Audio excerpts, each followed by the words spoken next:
नमस्कार। एक बार फिर से डायनेमिक नर्सिंग क्लासेस के डिजिटल प्लेटफॉर्म पर आप सबका हार्दिक स्वागत है। लास्ट क्लास में हमने पढ़ा था ब्लड ट्रांसफ्यूजन के बारे में। ब्लड ट्रांसफ्यूजन के बारे में हमने पढ़ा था ब्लड ट्रांसफ्यूजन होता क्या है, क्यों करते हैं अपन, क्या इंडिकेशन होते हैं उसके बाद में हमने पढ़े थे ब्लड ट्रांसफ्यूजन के कंपोनेंट्स के अंदर हमने 3 कंपोनेंट्स के बारे में डिस्कशन कर लिया था। हमने आरबीसी, प्लेटलेट्स और प्लाज्मा के बारे में कल डिस्कशन कर लिया था। उसके बाद में नेक्स्ट हमारे पास और कौन कौन से कंपोनेंट आते हैं ब्लड ट्रांसफ्यूजन के अंदर। तो अब नेक्स्ट हम बात करेंगे डब्ल्यूबीसी के बारे में कि डब्ल्यूबीसी क्या होती है और डब्ल्यूबीसी का टाइम ड्यूरेशन क्या होता है, ट्रांसफ्यूजन टाइम वो क्या होता है, उसका स्टोरेज टाइम क्या होता है, इन सब चीज़ों का अपन डिस्कशन करेंगे। तो सबसे पहले डब्ल्यूबीसी। तो डब्ल्यूबीसी क्या होती है? जो वाइट ब्लड सेल्स होती है अपने पास, वाइट ब्लड सेल्स हमारी बॉडी में क्या काम करती है? जो इन्फेक्शियस कंडीशन है, हमारी बॉडी में कोई भी इन्फेक्शन हो जाता है, उस इन्फेक्शन से बचाने के लिए हमारी बॉडी में डब्ल्यूबीसी प्रेजेंट है। जैसे कि आपने किसी भी डिजीज कंडीशन के बारे में पढ़ा होगा कि कोई भी डिजीज कंडीशन हो रही है बॉडी के अंदर, तो उस डिजीज कंडीशन में हमें डब्ल्यूबीसी का लेवल क्या मिलता है? हमेशा बढ़ा हुआ मिलता है।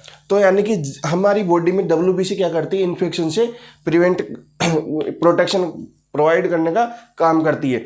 मुझे कोई भी बीमारी हुई, किसी भी डिजीज कोई भी हो, चाहे बॉडी में किसी भी डिजीज में देखा जाए तो डब्ल्यूबीसी का लेवल है, वो डब्ल्यूबीसी का लेवल क्या होता है? हमेशा बढ़ जाता है जब भी बॉडी में कोई भी इन्फेक्शन या इन्फेक्शियस डिजीज होती है। तो यानी कि डब्ल्यूबीसी हमारी बॉडी में इन्फेक्शन से प्रोटेक्शन प्रोवाइड करने का काम करती है।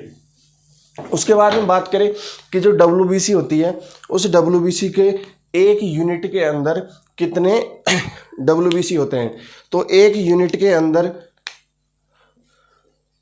400 ml डब्ल्यूबीसी प्रेजेंट होती है और इसका जो ट्रांसफ्यूजन टाइम होता है वो होता है 1 आवर। 1 घंटे में अपन इसको एक यूनिट जो हमारे पास डब्ल्यूबीसी है उसको ट्रांसफ्यूजन करते हैं।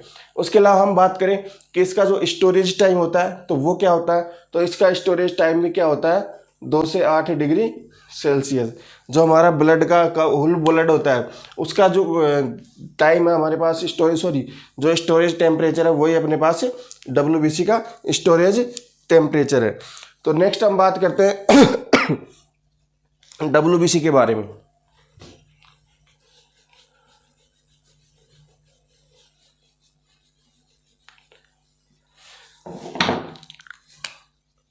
ये हो गए हमारे पास वाइट ब्लड सेल्स।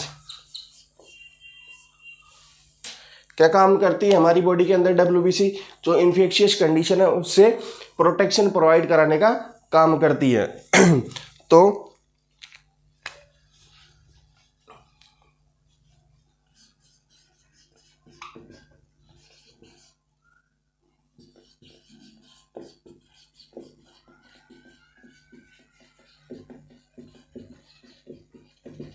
जो हमारे पास इन्फेक्शन होता है उस इन्फेक्शन से लड़ने में जो डब्ल्यूबीसी होती है वो हमारी हेल्प करती है। उसके बाद में हम बात करें कि डब्ल्यूबीसी है, वो डब्ल्यूबीसी का जो इंडिकेशन है कि हम डब्ल्यूबीसी क्यों ट्रांसफ्यूज कर रहे हैं। तो सबसे पहले तो अपने पास कंडीशन है कि डब्ल्यूबीसी, तो एक तो डब्ल्यूबीसी का लेवल कम हो जाए, उसकी वजह से अपन डब्ल्यूबीसी उसके अंदर ट्रांसफ्यूज कर रहे हैं। उसके अलावा दूसरा अपन कारण देखें कि कोई भी अपनी बॉडी के अंदर जैसे हमने आरबीसी ट्रांसफर करी, इसके अलावा प्लाज्मा करी, प्लेटलेट्स करी, या फिर जब अपन कोई बॉडी में और कंपोनेंट ट्रांसफर करें तो उनका ट्रांसफ्यूजन करें तो उस दौरान अगर वो कंपोनेंट इफेक्टिव नहीं हो उस कंडीशन में अपन डब्ल्यूबीसी का ट्रांसफ्यूजन करते हैं। तो नेक्स्ट हम बात करेंगे इंडिकेशन।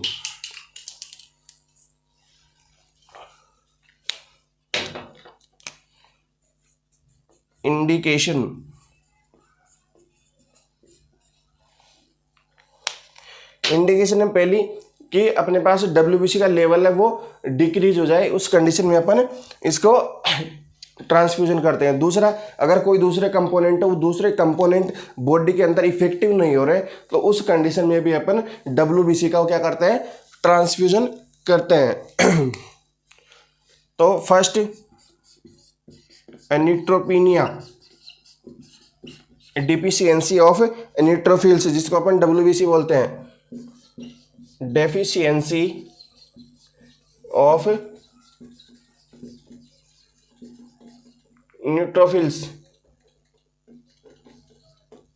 यानी कि जो डब्ल्यूबीसी है उसका लेवल क्या हो गया, कम हो गया। उस कंडीशन में अपन डब्ल्यूबीसी ट्रांसफ्यूजन करते हैं। दूसरा, जब कोई भी अदर थेरेपी बॉडी के अंदर इफेक्टिव नहीं हो, उस कंडीशन में अभी अपन क्या करते हैं, डब्ल्यूबीसी का ट्रांसफ्यूजन करते हैं। तो दूसरा, where other therapy not effective, where other therapy not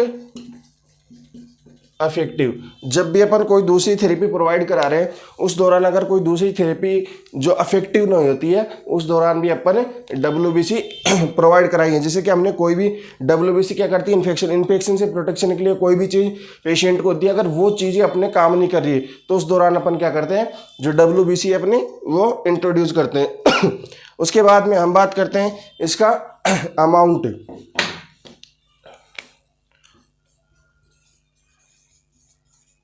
तो अमाउंट कितना बताया मैंने अभी, 400 ml per unit, 400 ml per unit.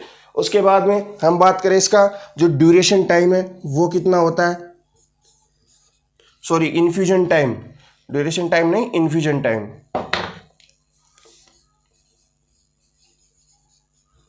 Infusion time, तो इन्फ्यूजन टाइम कितना हमारे पास, 1 आवर। ठीक है। उसके बाद में हम बात करें कि इसका जो स्टोरेज, टेम्परेचर स्टोरेज है वो कितना है, तो वही जैसे कि मैंने अभी बताया था कि जितना अपना ब्लड का होता है उस ब्लड के बराबर ही अपने 2 से 8 डिग्री सेल्सियस होता है स्टोरेज टेम्परेचर।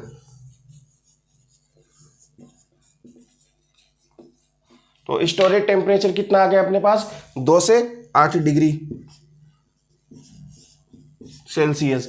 ये हो गया अपने पास डब्ल्यूबीसी के बारे में कि डब्ल्यूबीसी क्या होती है, व्हाइट ब्लड सेल जो क्या काम करती है, प्रोटेक्शन फ्रॉम इन्फेक्शन, इन्फेक्शन होता है बॉडी में उससे प्रोटेक्शन का काम करती है। दूसरा हमारे पास इसके इंडिकेशन की किस किस कंडीशन में अपन डब्ल्यूबीसी वो ट्रांसफ्यूजन कर सकते हैं। तो पहला तो न्यूट्रोपिनिया, कि अपनी बॉडी में अगर डब्ल्यूबीसी का जो लेवल है वो डिक्रीज हो जाए, डेफिशिएंसी ऑफ न्यूट्रोफिल्स, जो डब्ल्यूबीसी उसकी डेफिशिएंसी हो जाए, उस कंडीशन में अपन डब्ल्यूबीसी इंट्रोड्यूस करते हैं। दूसरा, where other therapy not effective, हमने बॉडी में कोई भी इन्फेक्शन हो रहा है, उस इन्फेक्शन से प्रोटेक्शन के लिए हम कोई भी मेडिसिन दे रहे हैं, कोई भी ड्रग्स दे रहे हैं, अगर वो ड्रग्स या वो मेडिकेशन यानी कि वो थेरेपी अगर वहाँ पे काम नहीं आ रही है तो उस कंडीशन में पेशेंट की क्या करते हैं, डब्ल्यूबीसी ट्रांसफ्यूजन करते हैं।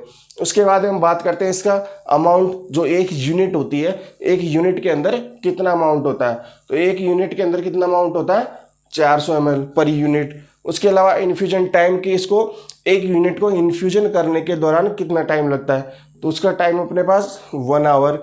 और उसके बाद में स्टोरेज टेम्परेचर वो आ गया अपने पास 2 से 8 डिग्री सेल्सियस। तो ये हो गया अपने पास डब्ल्यूबीसी।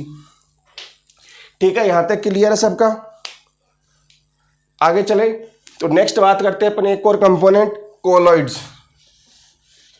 जो कोलॉइड्स होते हैं वो कब काम आते हैं, जब भी कोई भी एलर्जिक रिएक्शन हो जाए बॉडी के अंदर, उस दौरान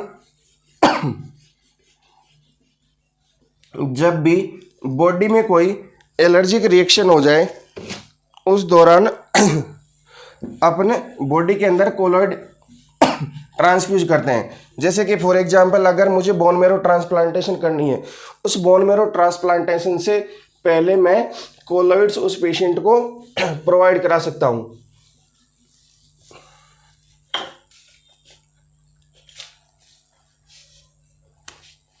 जैसे कि मैं किसी पेशेंट को आरबीसी ट्रांसफर कर रहा हूँ, डब्ल्यूबीसी कर रहा हूँ, प्लेटलेट्स कर रहा हूँ, प्लाज्मा कर रहा हूँ, उस दौरान उस पेशेंट को कोई भी एलर्जिक रिएक्शन हो रहा हो, जैसे कि ब्लड या ब्लड के कोई भी कंपोनेंट है, उन कंपोनेंट्स की वजह से उस पेशेंट को एलर्जिक रिएक्शन हो रही हो, जैसे हमारे पास ब्लड कंपोनेंट है, उन कंपोनेंट की वजह से उस पेशेंट को क्या हो रहा हो, एलर्जिक रिएक्शन, उस रिएक्शन से बचने के लिए अपन उस पेशेंट को क्या करेंगे, कोलॉइड्स प्रोवाइड कराएंगे। जैसे मैं किसी पेशेंट के अंदर बोन मेरो ट्रांसप्लांटेशन कर रहा हूं, ठीक है, तो मैं इस बोन मेरो ट्रांसप्लांटेशन के बाद में पेशेंट को एलर्जी हो, उस एलर्जी के रिएक्शन से बचने के लिए क्या दूंगा, कोलॉइड्स, ठीक है। इसलिए अपन पेशेंट को क्या करते हैं, कोलॉइड्स ट्रांसफ्यूजन करते हैं या कोलॉइड्स प्रोवाइड कराते हैं। तो कोलॉइड्स के बारे में लिखेंगे, वेयर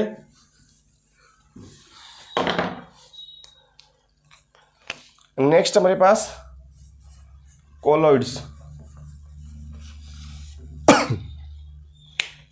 कोलॉइड्स के अंदर sorry,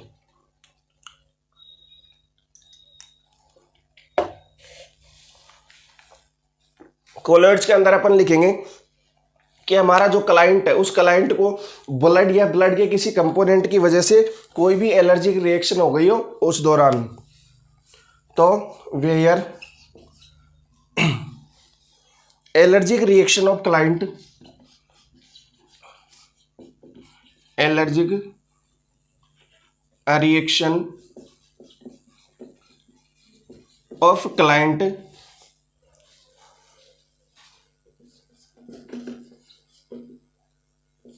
bye blood and blood components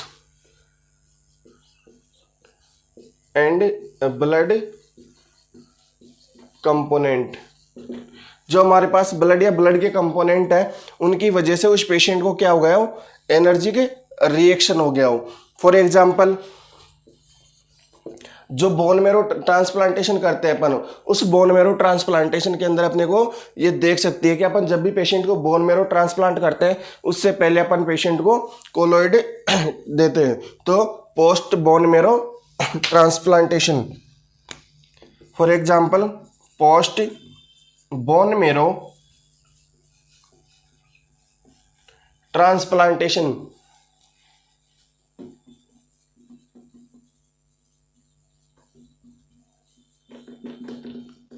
upon patient को क्या करते हैं, बोन मेरो ट्रांसप्लांट करते हैं, उससे पहले अपन पेशेंट को कोलॉइड देते हैं, ठीक है। ये हो गया हमारे पास जितने कंपोनेंट थे अपने ब्लड के वो कंप्लीट हो गए, ठीक है। उसके बाद में हम बात करेंगे अब ब्लड से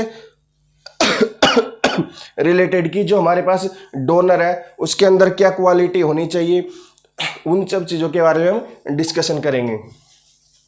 तो इसके बाद में हम डिस्कस करते हैं कि जो हमारे पास ब्लड डोनेट करने वाला है डोनर है, उस डोनर का क्वालिटी क्या होना चाहिए, कि उस डोनर से हम ब्लड ले तो उससे पहले अपन उसके अंदर क्या क्या चीज़ें चेक करेंगे, या फिर उसकी क्वालिटी कि ये बंदा ही ब्लड डोनेट कर सकता है। तो एक कंडीशन तो ये हो गई कि जो पेशेंट है उसकी एज, वो कंडीशन डिपेंड करती है, उसका वेट हो वो डिपेंड करती है, और उसके अलावा उसकी बॉडी में जो डिजीज कंडीशन है वो भी इस चीज़ के अंदर मैटर करती है। तो बात करेंगे हम क्वालिटी ऑफ डोनर।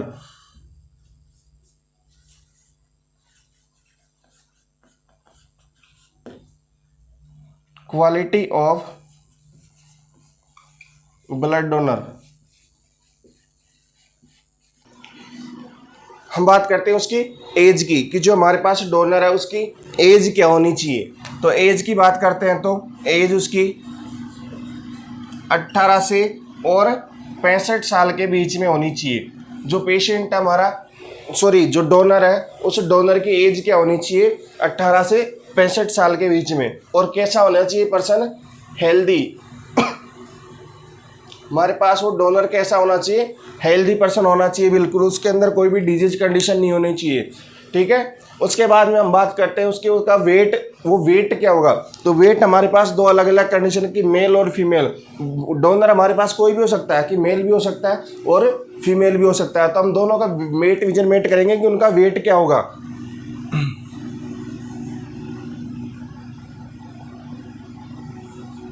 तो वेट की बात करें, मैं बात करूं मेल और फीमेल की, कि मेल के अंदर वेट क्या होगा और जो फीमेल है उसके अंदर वेट क्या होगा। तो जो मेल है उसके अंदर वेट होगा 50 kg और जो फीमेल है उसके अंदर वेट होगा 45 kg।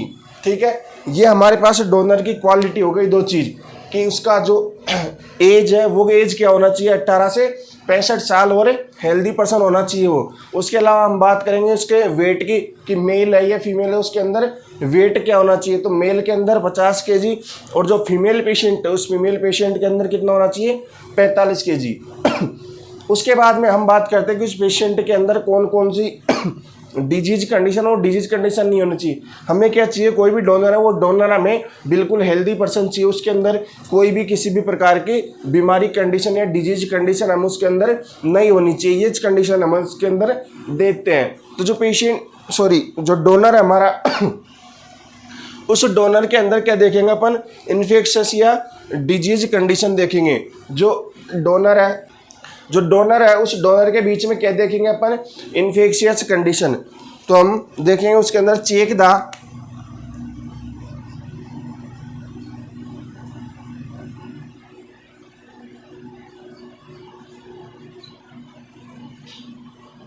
इन्फेक्शियस कंडीशन या check the infection in blood donor. जो डोनर है उसके अंदर इन्फेक्शन कंडीशन चेक करेंगे।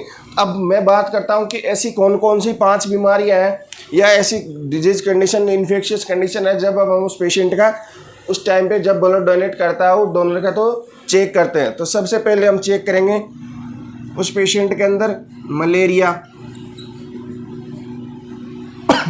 मलेरिया के बाद में हम बात करेंगे HIV।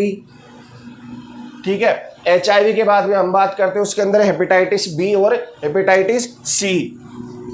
हेपेटाइटिस B और हेपेटाइटिस C।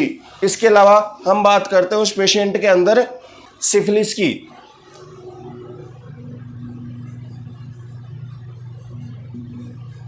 ये भी हमारे पास एक सेक्सुअल ट्रांसमिटेड इन्फेक्शियस डिजीज है।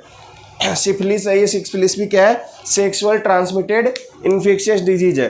तो ये 5 कंडीशन है जो अपन उस पेशेंट के अंदर चेक करेंगे। 5 डिजीज कंडीशन है। मलेरिया होगा एक, दूसरी हमारे पास HIV होगी, तीसरी हमारे पास हेपेटाइटिस B और चौथी हमारे पास हेपेटाइटिस C और 5वीं हो गए हमारे पास सिफिलिस। ये अपन 5 डिजीज कंडीशन उस पेशेंट के अंदर चेक करेंगे। Check 5 disease. ठीक है, ये जो 5 डिजीज कंडीशन है ये हम उस पेशेंट के अंदर चेक करेंगे कि ये 5 डिजीज कंडीशन उस पेशेंट के अंदर नहीं है। उसके बाद में अगर किसी पेशेंट को अगर मलेरिया हो रखा हो तो मलेरिया वाला पेशेंट कब डोनेट कर सकता है ब्लड, आफ्टर 3 ईयर। अगर किसी पेशेंट को मलेरिया हो रखा हो तो मलेरिया वाला पेशेंट कब डोनेट कर सकता है, आफ्टर 3 ईयर। अगर किसी पेशेंट को हेपेटाइटिस C हो रखा हो तो हेपेटाइटिस C वाला क्या होता है, ब्लड ट्रांसफ्यूजन के अंदर जो हेपेटाइटिस देखा जाता है ये मोस्ट कॉमन इन्फेक्शन देखा जाता है, तो वो ट्रांसफ्यूजन नहीं कर सकता। उसके अलावा हम बात करते हैं कि सिफिलिस वाली पेशेंट है, वो सिफिलिस वाला पेशेंट ब्लड डोनेट करेगा तो उस कंडीशन के अंदर जब वो ब्लड डोनेट करेगा तो डोनेट करने के 4 घंटे बाद 4 घंटे तक उस ब्लड को क्या किया जाएगा, स्टोरेज किया जाएगा। जो ब्लड है उसको स्टोरेज किया जाएगा। ठीक है, ये हो गए हमारे पास क्वालिटी ऑफ ब्लड डोनर। उसके बाद बात करते हैं अपन फ्रीक्वेंसी ऑफ डोनेशन की। एक व्यक्ति कितनी बार दे सकता है, क्या क्या दे सकता है। SDP हमारे पास वो कितनी बार दे सकता है, ब्लड कितनी बार डोनेट कर सकता है, 1 सप्ताह में, 1 मंथ में, उसकी बात करते हैं।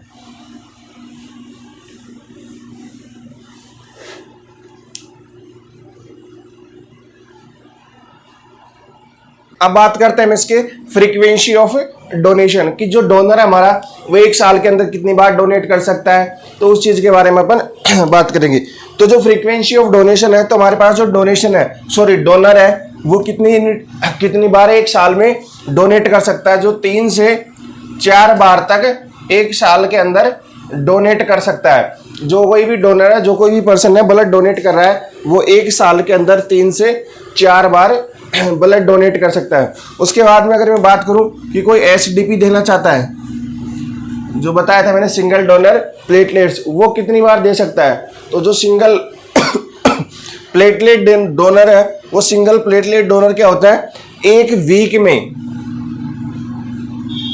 वीक के अंदर 2 बार दे सकता है, 2 टाइम पर वीक। ठीक है, ये हो गया अपने पास फ्रीक्वेंसी ऑफ डोनेशन। उसके बाद में हम बात करते हैं कि अमाउंट ऑफ ब्लड, कि जो डोनर है वो हमारा उसे कितना अमाउंट ब्लड डोनेट करवा सकती है, कितना अमाउंट वो ब्लड डोनेट कर सकता है, वो अपने पे एज वाइज देखेंगे। लेकिन अगर अपन नॉर्मल कंडीशन में देखें कि एक जो हेल्दी पर्सन होता है वो कम से कम कितना ब्लड अमाउंट डोनेट कर सकता है, तो 400 ml हमें 1 यूनिट वो डोनेट कर सकता है। सॉरी, 1 यूनिट नहीं, 400 ml तक वो डोनेट कर सकता है एक हेल्दी पर्सन। लेकिन हम बात करेंगे इसके अलग अलग एज ग्रुप की, कौन सी एज वाला कितना डोनेट कर सकता है।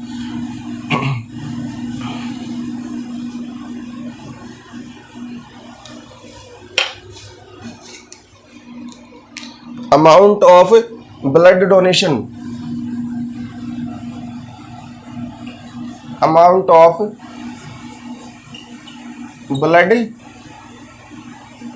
डोनेशन, जो अमाउंट ऑफ ब्लड डोनेशन हमारे पास, वो अमाउंट ऑफ ब्लड डोनेशन कितना होता है हमारे पास, वो डोनेशन ब्लड अमाउंट होता है 400 से 450 ml।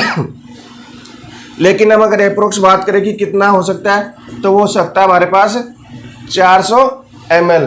जो हमारा डोनर है वो ब्लड कितना डोनेट कर सकता है, 400 से 450 ml तक। लेकिन हम अप्रोक्स की बात करें कि कितना हो सकता है, तो वो हो सकता है हमारे पास 400 ml। उसके बाद हम बात करें कि कोई जिसकी एज 50 से 60 साल हो, वो पर्सन कितना कर सकता है। एज जिसकी 50 से 60 साल हो, वो दे सकता है 350 ml। ठीक है, उसके बाद में एज हो 60 से 70, वो दे सकता है 400 ml। तो ये हमारे पास अमाउंट ऑफ ब्लड डोनर आ गया। उसके बाद में हम बात करेंगे प्रोसीजर ऑफ ब्लड डोनेशन, जो ब्लड डोनेट कर रहे हैं उसके प्रोसीजर के बारे में। तो प्रोसीजर में करते हैं क्या अपन, सबसे पहले बात करेंगे हम प्रोसीजर के अंदर, procedure of blood donation. Procedure के अंदर सबसे पहली चीज क्या है, हम क्या क्या चीजें देखेंगे प्रोसीजर के अंदर, उन सब के बारे में डिस्कशन करेंगे। तो सबसे पहली चीज हम क्या देख रहे हैं वहां पे कि कोई प्रोसीजर कर रहे हैं, तो प्रोसीजर करने के लिए हमें क्या चाहिए, आर्टिकल्स। तो हम क्या करेंगे, आर्टिकल्स कलेक्ट करेंगे। Collect article. अब आर्टिकल में हमारे पास क्या क्या कलेक्ट करना है, हमें ब्लड ट्रांसफ्यूजन के लिए क्या क्या चीजें काम आएगी हमारे को, वो सभी चीजें हमारे को कलेक्ट करनी है। तो सबसे पहले ब्लड ट्रांसफ्यूजन करने के लिए हमें क्या चाहिए, एक BT set, blood transfusion set. क्या चाहिए हमें, एक बीटी सेट। बीटी सेट हमें, चाहे हम 5 लोगों का ब्लड ले ले या 10 लोगों का ब्लड ले ले, हमें हर डोनर के लिए अलग अलग बीटी सेट यूज में लेना। ऐसा नहीं कि मैंने एक ही बीटी सेट से 10 लोगों का ब्लड है वो निकाल लिया हो, ऐसा कभी नहीं करना हमें। क्योंकि क्या पता किसी पेशेंट के अंदर कौन सी डिजीज कंडीशन है वो दिखाई दे, या उसके अंदर उस बीमारी के लक्षण हो, तो उस चीज से क्या होता है, उसके जो लक्षण है वो ब्लड के कंटेंट में आने से, जो कांटेक्ट जिस दूसरे पर्सन के या दूसरे से तीसरे पर्सन में आएंगे, तो वो डिजीज कंडीशन उनके अंदर ट्रांसमिट हो सकती है। इसलिए अपन जब भी ब्लड ट्रांसफ्यूजन करते हैं, ब्लड डोनेशन करते हैं, तो उस दौरान हम बीटी सेट है, वो बीटी सेट प्रत्येक डोनर के लिए अलग अलग बीटी सेट यूज में लेते हैं। हम बात करेंगे यूज न्यू बीटी सेट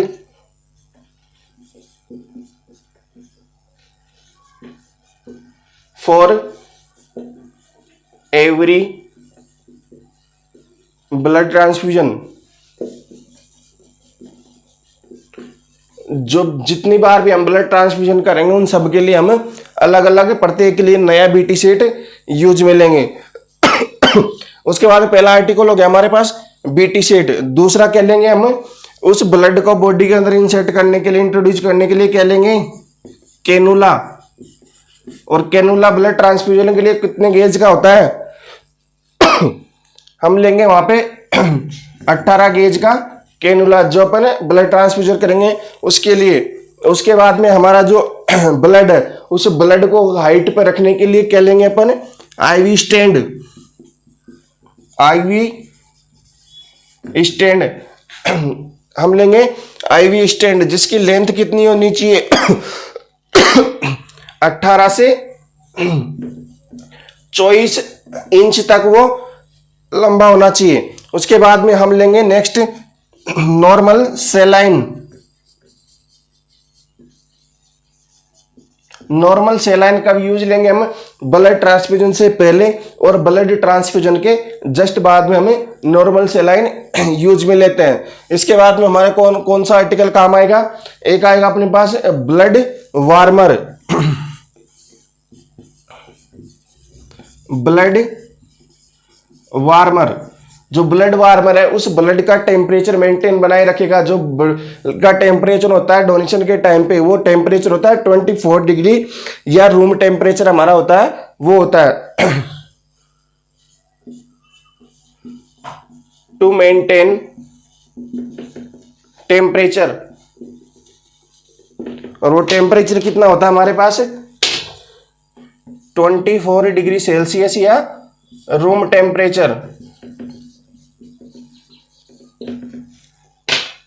ठीक है, यहां तक क्लियर रहा। हमने देखा प्रोसीजर ऑफ ब्लड में सबसे पहले हमने करे कलेक्ट आर्टिकल्स। आर्टिकल्स के अंदर हम क्या क्या देख रहे हैं, सबसे पहले बीटी सेट। बीटी सेट क्या होता है, जितनी भी बार भी हम ब्लड ट्रांसफ्यूजन करेंगे उस ब्लड ट्रांसफ्यूजन के लिए हम एक नया बीटी सेट लेंगे। उसके अलावा हम लेंगे कैनुला वो लेंगे अपन 18 गेज का। उसके बाद में लेंगे हम आईवी स्टैंड जिसकी लेंथ की ऊंचाई कितनी होनी चाहिए 18 से 24 इंच। काम क्या आएगा हमारे पास, जो हमारे पास ब्लड है उस ब्लड को एक हाइट पर रखने के लिए, जिसका क्या होगा ब्लड का जो फ्लो वो मेंटेन रहेगा। उसके बाद में normal saline. Normal saline blood transfusion से पहले और बाद में हम जो रूट है उसको क्लियर करने के लिए यूज में लेते हैं। और उसके बाद में ब्लड वार्मर। ब्लड वार्मर क्या काम आएगा, जो ब्लड का टेम्परेचर है उसको मेंटेन करने के लिए। हमने जब ब्लड को स्टोरेज करके रखा था, स्टोरेज के टाइम पे हमारा टेम्परेचर कितना था उसका 2 से 8 डिग्री सेल्सियस। लेकिन अपन जब ट्रांसफ्यूजन करते हैं उस दौरान ब्लड का टेम्परेचर तो रूम टेम्परेचर के बराबर होता है, तो रूम टेम्परेचर या फिर 24 डिग्री सेल्सियस के बराबर। ठीक है, यहां तक कंप्लीट हुआ सबका। ओके, नेक्स्ट बात करते हैं अपन कि जो हमने ब्लड है, हम जो ब्लड ट्रांसफ्यूजन कर रहे हैं, जैसे कि ब्लड ट्रांसफ्यूजन कर रहे हैं तो ब्लड ट्रांसफ्यूजन करते टाइम एक चीज हमें ध्यान रखनी है कि हम जो ब्लड चढ़ा रहे हैं उस ब्लड को जब हम रिसीव्ड कर लेते हैं कहां से, ब्लड बैंक से। जब ब्लड बैंक से रिसीव्ड कर लेते हैं उसको रिसीव्ड करने के 30 मिनट बाद में ट्रांसफ्यूजन कर देना चाहिए। जो भी हम ब्लड दे रहे हैं उसको 30 मिनट के अंदर अंदर ट्रांसफ्यूजन कर देना चाहिए। ये चीज हमें ध्यान रखनी है। ठीक है, इसके बाद में हम बात करते हैं इसके कॉम्प्लिकेशन की, कि कॉम्प्लिकेशन क्या क्या दिखाई देंगे। तो कॉम्प्लिकेशन में हमारे पास एक तो इमीडिएट कॉम्प्लिकेशन और एक डिलेड कॉम्प्लिकेशन। अलग दो तरह के कॉम्प्लिकेशन दिखाई दे रहे हैं। तो डिलेड कॉम्प्लिकेशन कौन कौन से हैं और इमीडिएट कॉम्प्लिकेशन कौन कौन से हैं, उनके बारे में बात करते हैं। हम बात करते हैं इसके कॉम्प्लिकेशन।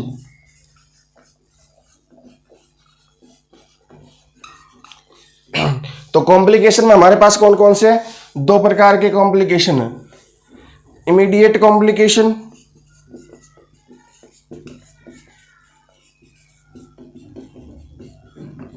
और दूसरा कौन सा हमारे पास डिलेड कॉम्प्लिकेशन।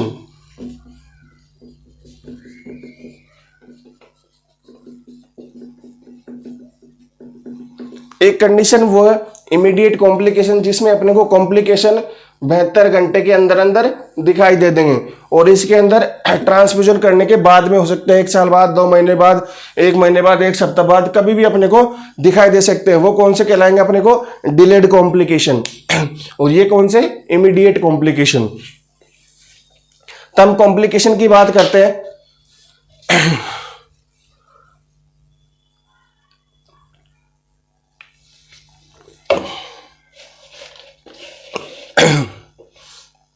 तो सबसे पहले हम बात करते हैं अपने जो डिलेड कॉम्प्लिकेशन है, वो डिलेड कॉम्प्लिकेशन कौन कौन से दिखाई देंगे।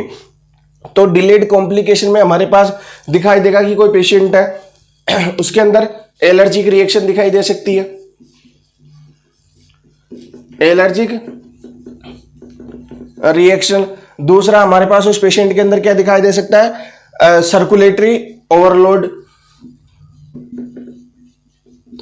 सर्कुलेटरी ओवरलोड, ठीक है। उसके अलावा हमको उस पेशेंट के अंदर क्या दिखाई दे सकता है? रेस्पिरेटरी डिस्ट्रेस भी दिखाई दे सकता है। Respiratory distress, respiratory distress. ये हो गया हमारे पास में जो डिलेड कॉम्प्लिकेशन है, वो कि जो हमें कॉम्प्लिकेशन दिखाई दे सकते हैं। या फिर हमें जो डिलेड कॉम्प्लिकेशन है, उन डिलेड कॉम्प्लिकेशंस के अंदर आयरन डेफिशिएंसी भी दिखाई दे सकती है। आयरन डेफिशिएंसी नहीं, आयरन की जो लेवल है वो नॉर्मल से ज्यादा, वो भी कंडीशन अपने को दिखाई दे सकती है। उसके बाद हम बात करते हैं जो हमारे पास इमीडिएट कॉम्प्लिकेशन है। तो इमीडिएट कॉम्प्लिकेशन के बारे में हम डिस्कशन करेंगे कि हमारे पास जो 72 आवर 72 घंटे के अंदर अंदर जो कॉम्प्लिकेशन दिखाई दे रहे हैं, वो चीजें। तो हम जब भी पेशेंट को ब्लड ट्रांसफ्यूजन करेंगे तो उसके दौरान हम 2 तरीके की कंडीशन दिखाई देती है।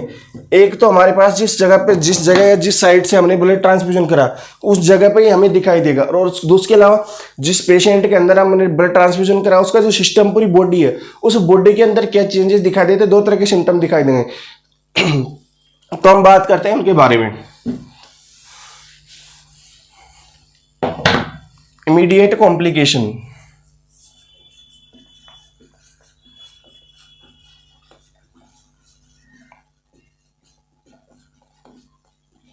इमीडिएट कॉम्प्लिकेशन, जो इमीडिएट कॉम्प्लिकेशन है हमें वो कब दिखाई देते हैं? Up to 72 our.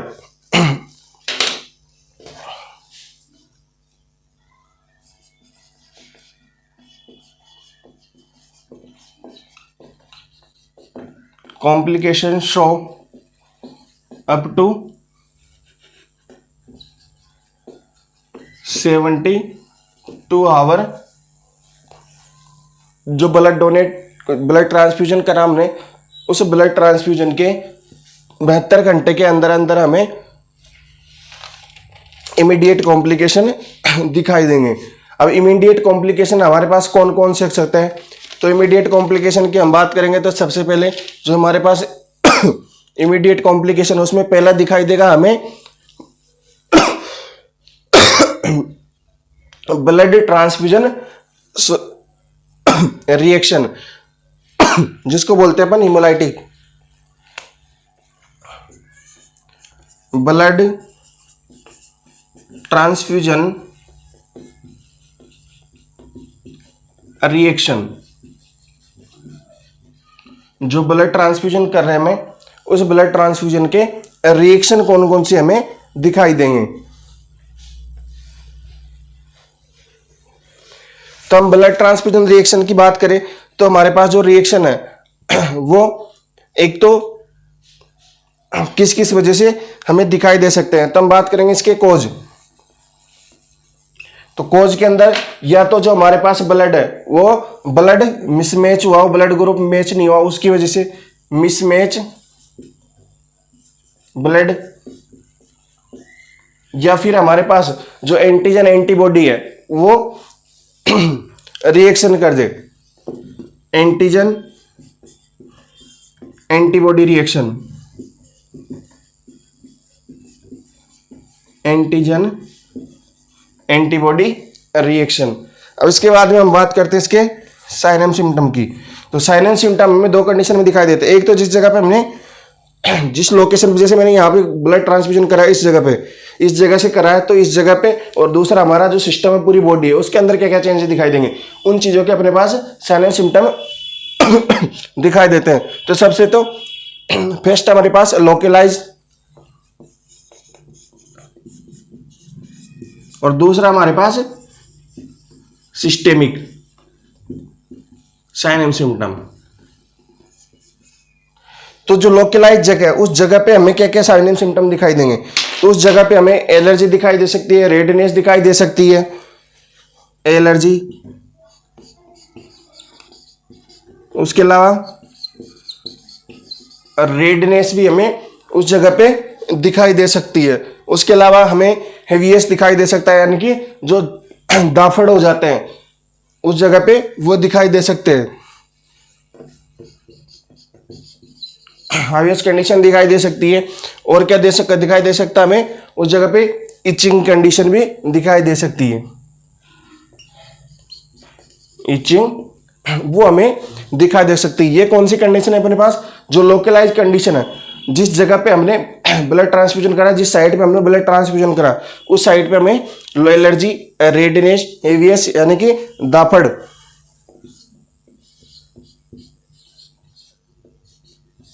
वो हमें दिखाई देंगे। और हमें क्या दिखाई देगी, इचिंग है वो इचिंग कंडीशन दिखाई देगी।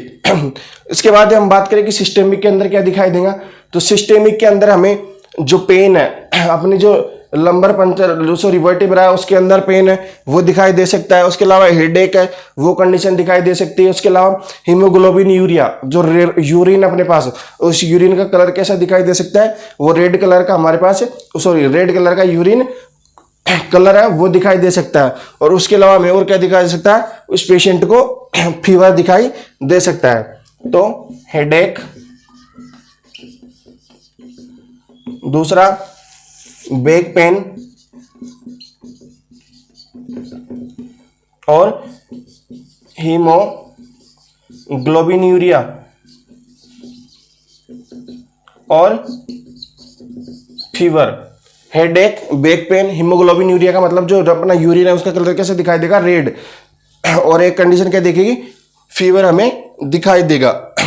इसके बाद में हम बात करें कि जो इमीडिएट कॉम्प्लिकेशन है, इन इमीडिएट कॉम्प्लिकेशन के नर्सिंग मैनेजमेंट क्या करेंगे, तो इसका नर्सिंग मैनेजमेंट करेंगे हम।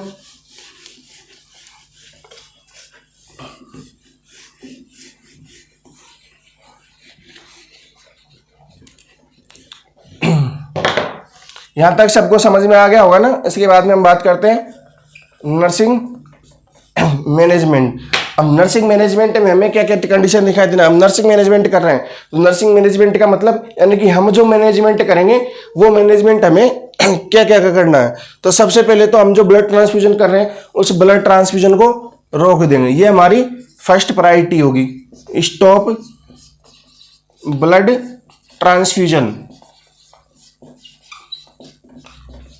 जो नर्सिंग मैनेजमेंट करते हैं उसके अंदर नर्सिंग मैनेजमेंट की फर्स्ट प्रायोरिटी क्या रहती है कि हम जो ब्लड ट्रांसफ्यूजन कर रहे हैं उस ब्लड ट्रांसफ्यूजन को रोक देंगे। सबसे पहले हमारे पास प्रायोरिटी क्या है, जो ब्लड ट्रांसफ्यूजन कर रहे हैं उस ब्लड ट्रांसफ्यूजन को रोकना। उसके बाद में हम क्या करेंगे, ब्लड ट्रांसफ्यूज करने के बाद में जो हमारा डॉक्टर है उस डॉक्टर को इन्फॉर्म करेंगे, इन्फॉर्म डॉक्टर। पहली कंडीशन हमने क्या कर दिया, जो हमारा ब्लड ट्रांसफ्यूजन उसको रोक दिया। दूसरा क्या कर दिया हमने, जो डॉक्टर हमारा उस डॉक्टर को इन्फॉर्म कर दिया।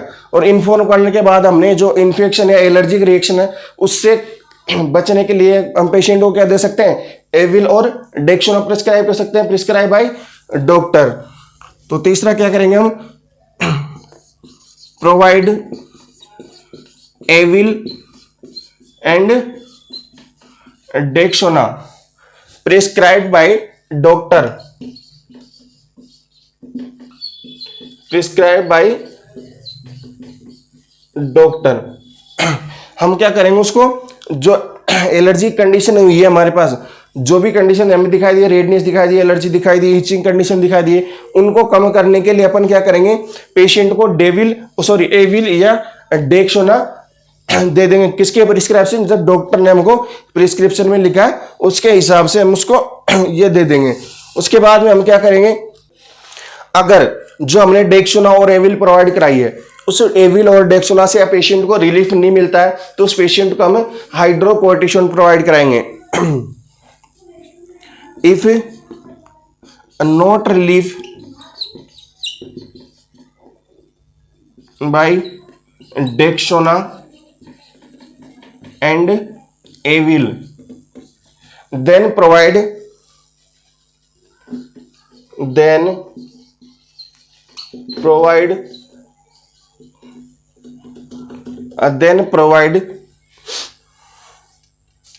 provide या administer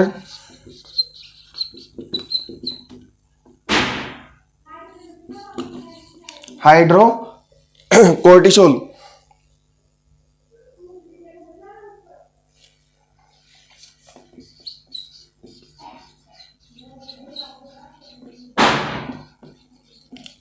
administer hydrocortisone prescribe by doctor. हमें अपनी खुद की जिम्मेदारी में कुछ भी नहीं देना कि मैं यहाँ का डॉक्टर हूँ तो मैं सब कुछ प्रोवाइड कर दूं। हमें जो भी मेडिसिन प्रोवाइड करानी है, मेडिसिन प्रोवाइड कराने का काम ही डॉक्टर का है, तो हमें अपनी मर्जी से कुछ भी नहीं देनी है। Hydrocortisone prescribed by doctor, prescribed bye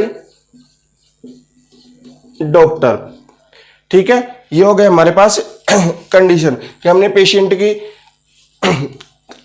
जो कंडीशन है, एलर्जी रिएक्शन है, जो रेडनेस दिखाई दे रही है, उन सब के लिए।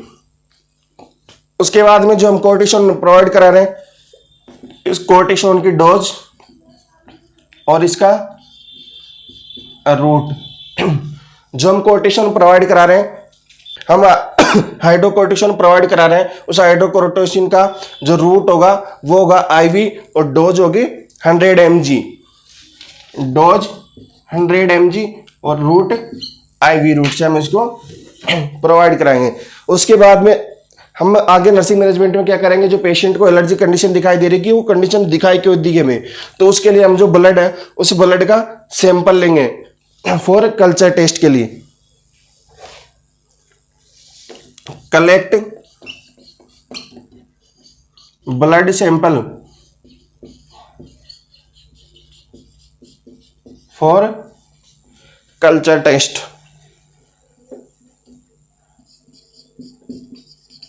For culture test. ठीक है, उसके बाद में और क्या करेंगे हम, जो हमारे पास ब्लड ट्रांसफ्यूजन सेट था, बीटी सेट, उसको भी हम लेबोरेटरी में भेजेंगे चेक के लिए। जब हमने क्या कर दिया, यहाँ पे जो हमारे पास ब्लड है उस ब्लड का सैंपल ले लिया और उस किसके लिए, उसका कल्चर टेस्ट करने के लिए। उसके अलावा हमारे पास जो बीटी सेट है, उस बीटी सेट को भी अपन कहाँ भेजेंगे, लेब। सेंड बीटी सेट टू लेब। जो बीटी सेट हमारा, उसको भी हम जांच के लिए कहाँ भेजेंगे, लेब के अंदर। की उस बीटी सेट के अंदर तो कोई प्रॉब्लम नहीं थी जिसकी वजह से हम पेशेंट को ये कंडीशन दिखाई दी है। और उसके बाद में हम क्या करेंगे, जो हमारे पास ब्लड है उस ब्लड को डिस्कार्ड कर देंगे। Discard the blood, discard the blood with help of sodium hydrochloride. Discard the blood with help of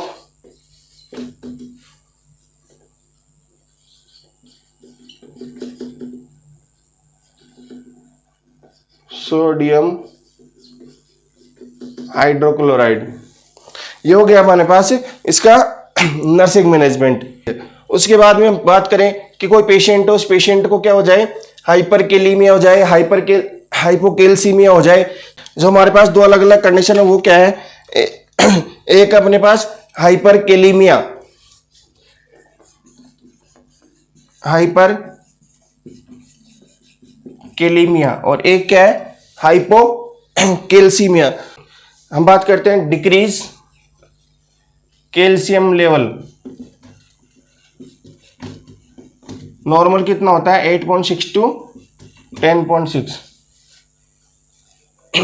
ठीक है, उसके बाद में हम बात करते हैं हाइपरकेलेमिया। हाइपरकेलेमिया का मतलब जो सीरम पोटेशियम लेवल है वो सीरम पोटेशियम लेवल इंक्रीज हो जाना, इंक्रीज सीरम पोटेशियम लेवल। जो हमारे पास नॉर्मल सीरम पोटेशियम लेवल होता है, वो सीरम पोटेशियम लेवल कितना होता है नॉर्मल वो होता है हमारे पास 3.5 to 5.5 milliequivalent per litre. Normal 3.5 to 5.5 milliequivalent per litre. ये हो गया अपने पास हाइपरकेल्सीमिया, सॉरी हाइपरकेलेमिया।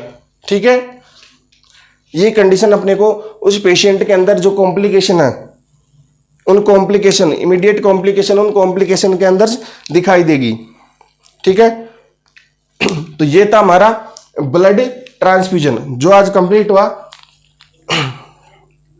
अगर अभी भी किसी को ब्लड ट्रांसफ्यूजन के अंदर कुछ प्रॉब्लम हो तो कमेंट करके बताएं कि हमें इस जगह पे प्रॉब्लम है, इस वैल्यू के अंदर प्रॉब्लम है, कहाँ प्रॉब्लम आई उस सब के बारे में डिस्कस करेंगे। आई थिंक सबको अच्छे से समझ में होगा, अच्छे से डिस्कशन किया है, अच्छे से एक्सप्लेन भी किया है टॉपिक को। तो एक बार मुझे जहां भी आपको प्रॉब्लम आए उस प्रॉब्लम को, उस जगह के बारे में बताएं कि मुझे इस टॉपिक में इस जगह पे प्रॉब्लम आई है। ठीक है, थैंक यू सो मच। और सभी चैनल को सब्सक्राइब करें, लाइक करें और कमेंट करें। Thank you.